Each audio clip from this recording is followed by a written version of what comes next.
So welcome everybody to another terrible tales of board gaming horror. Today's tale is Diplomacy Lite. Now I met Mello, let's call him that, during one of the meetups, and we were playing Chaos in the Old World by Fantasy Flight. We had an extra spot and he wanted to play, so we agreed. We welcomed him and we went through the game. The game was fun and good.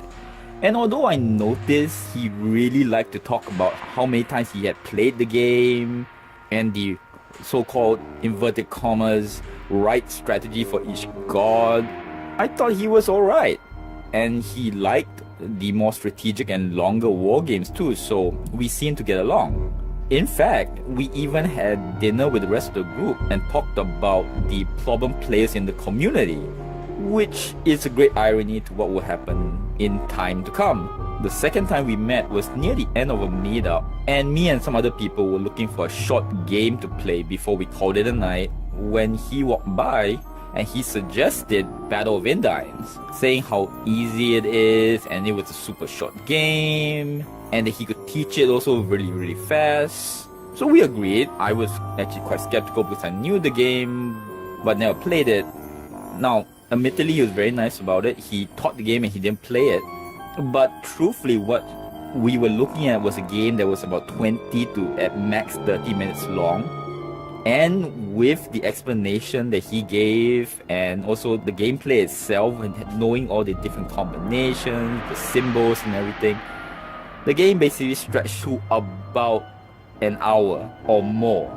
And on top of that, it was an hour of basically questions of what a character did. It would be one player's turn, the person would go like, what does this do? Can I do this? Can I play this card in this order? So it was just basically really confusing. Now admittedly, the reason that happened was not that he was a bad teacher, mind you, but the issue is that he kept underselling the complexity of the game and the length of time the game takes. So many times he would say things like, oh, when we get to this, I'll say what this does. So you can imagine that you start the game and then you choose a character without knowing what that specific symbol, whatever does. And then when you play it, you're always like, oh, I get this special thing. How do I use that? So then the game will have to stop. He would have to explain it. And then you go, oh, if that's the case, I don't want to do that. You know, so the whole game was basically questions after questions after questions. In fact, the game was so boring to watch, and we had like 3-4 people just watching, that the host of the entire meetup, who was nice enough just to stay around for us to finish the game, he fell asleep. And it was basically at this point that I just called the game. From there, we saw each other a few other times, and one day he came up to me and he said that he wanted to plan a game at another meetup that we go to and that he would turn up for the next one. Now the day the other meetup arrived and I was there early, and as people arrived, they asked if I wanted to join the game they were starting. Many of these people also I knew personally already, but I kept telling them that I had something arranged, so they went ahead. It was only about an hour into the meetup I gave up because he still had not arrived. In fact, he never turned up on that day of the meetup at all. Now admittedly, we did not exchange numbers and all of that, but even when I checked the messages on the meetup page, there was nothing saying that, oh, hey, I can't make it, can you please inform him that I won't be able to make it, and so on. And so basically I just wasted an hour just waiting for him. I was unhappy, but truth be told, stuff like this happens all the time, so I let it go. And then the fateful day happened. Before, in this other meetup that we frequent also, we played a game called Balance of Power. And it went okay, and then he said he wanted to play it again. I said okay when we have the chance. So on this particular day, he turned up and said he wanted to play it, but it had to be with 6 players, so it was very specific. And so that day I found the players, and 2 of them in fact were new to gaming, and with one of them being this was his first meetup. In fact, those 2 and 1 lady, I taught the game of Pandemic, and in fact the first time meetup player even said he enjoyed himself quite a bit and that he would come back. So I got them and some others to play the game. We got 6 and we started to set up Balance of Power.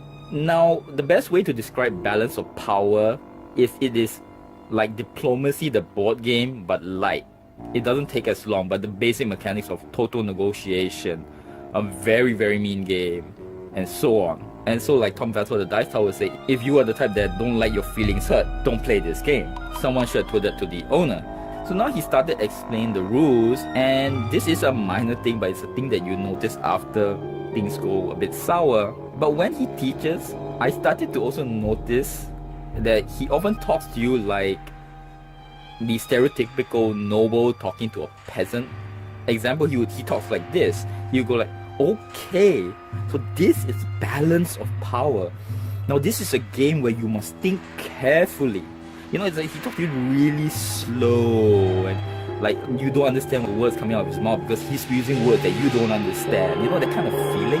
But that's a minor thing, and it wasn't so bad and condescending that it drove people off. But I could see from the way he was explaining the rules that he was making especially the lady and the other two new players somewhat uncomfortable. And to add to that uncomfortable feeling, as he was explaining the rules, he kept emphasizing like the correct strategy, and you can tell that the pressure was already on for these players that they had to do the right move. And so the game started, and the new players started to not do what he wanted. One even attacked him. At first he kept trying to tell them in detail, mind you, why they should listen to him. Then they did not listen. Then he started to tell them, you need to do this or that. And when they did not listen again, he would literally point out constantly why they were losing because of the bad decisions. It is at this point that the lady in the group said that she had to, inverted commas, leave, as she saw the chance when someone who was watching the game commented, and she just said, can you take over me? I need to go. But to all, it was basically really obvious that she was just looking for a way out of the game. In fact, before she left, she was like, yeah, this is just not my kind of game. Sadly, the other two new players did not have the same opportunity. So already at this point, the game was not going well. And more than a few times, I had to in fact remind him not to alpha game the new players because he was constantly telling them what to do. And I had to keep going to the new players and going like, look, you can take the advice, but remember, it is your decision.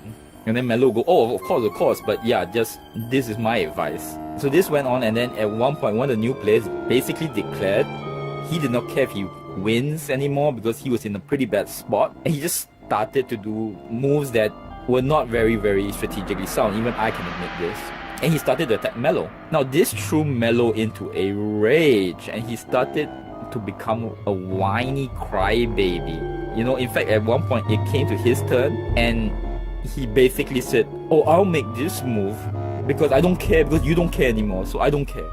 And I'm the kid, you know, after he said something like that, he literally slumped down into his chair and folded his arms and basically skulked. And after that, he literally at one point also declared that this is a good game, but it's players like the two of you that make it bad, referring to the two new players. To that, I literally, when I heard that, I went, whoa, calm down. It was quite bad behavior, mind you. Not very soon after, I just called the game. I just said, hey guys, we're not having fun, let's just stop it, let's go play some other games. And so we quickly packed up and everybody quickly dispersed. I apologized later to two new gamers, but sadly, I never saw that first time gamer ever again. So from then on, I basically avoided Melo whenever I could, but we did have some game of code names together. And at one of the games, I was a clue giver, and I was asking him a rules question, and he told me how the rules were specific that you could only give literally one-word clues. Now this is important as there was another time afterwards when we played code names and he was the clue giver. And at this game, he did something really strange. He turned to the host and he asked if names was okay. The host said yes, and he went on to say the full name of several words. Now of course we told him it was against the rules, but still he already had said it, so we just powered on with that game. Now we lost the game, but at the end, me and the group that was on his team asked him, who was the person that the name that you provided? And he said literally in almost a matter of fact kind of statement like, of course it's the inventor of the laser. And okay, at this point, let's be honest. I think it's very rare few people who would think that people in general knowledge would know the inventor of the laser. In essence, he broke the rules so that he could just let the group know how knowledgeable he was, that he knew the inventor of the laser. Basically, I'm better than you. And my last interaction with him was not even in a game, strangely. It was when me and a group were playing Rex, and a rule on a card by the Lite player, which was like the backstabby faction of that game, could be interpreted both ways. And we had already looked through the internet and everything. We couldn't find a direct answer. But the host has said that he remembered reading about it in an FAQ, so we just went with that. After we had made the decision, he happened to walk by, and then he came and he heard the debate. Now he looked at the card and he said, oh no, you should play it this way because look at the wording of it. And again, the host had to repeat like, oh no, I understand, but I think I saw this in an FAQ before. And you would think you would leave it at that, right? I mean, the whole group had already agreed. But he was insistent that he was right, and he kept standing there and debating like, no, look at the word, that's it, and then this, and then the grammar is this. Now at this point the host was too nice, and then he kept trying to say like, no, look, like I understand, but this is this and that. And so at this point I was just pissed. Now at this point he already knew I don't like him anymore, so I had tried to keep out of the debate between the two of them. But after a while I just didn't care, and I just declared openly to the group, in fact not even looking at him, I declared it like, look, this is this host game and we're playing it this way and that's it. And then Mello looked at me, I guess somewhat peeved, and he just walked off. From then on you can see how his behavior became somewhat of a thing, because often you will see him table more complex games, and the games will be played, when you look at it, with blank faces, and the games will often be played in, just quietly. And these are not like Euro games that when you play quietly you're thinking a lot. It's just literally people playing with blank faces, not knowing what was happening. He never took into account the kind of players he was playing with, and he would table games just because he wanted to table those games. And of course, I'm biased, so take this with a grain of salt. When I talk to other people, they were telling me, oh yeah, him, not very keen on playing with him too. And after the basically I didn't see him in a lot of meetups. In fact, I only saw him in pictures in this one particular meetup, and even then it seemed that he doesn't turn up as often anymore. So in conclusion, he's a great example of basically a selfish player. He rarely, as obviously shown, cared little about who he played with as long as he got out of the game what he wanted. Like playing complex games with newer gamers, and basically alpha gaming games. So that is Diplomacy Lite. I hope you enjoyed the story. So subscribe, comment, let me know what you think. Thank you very much. Till next word.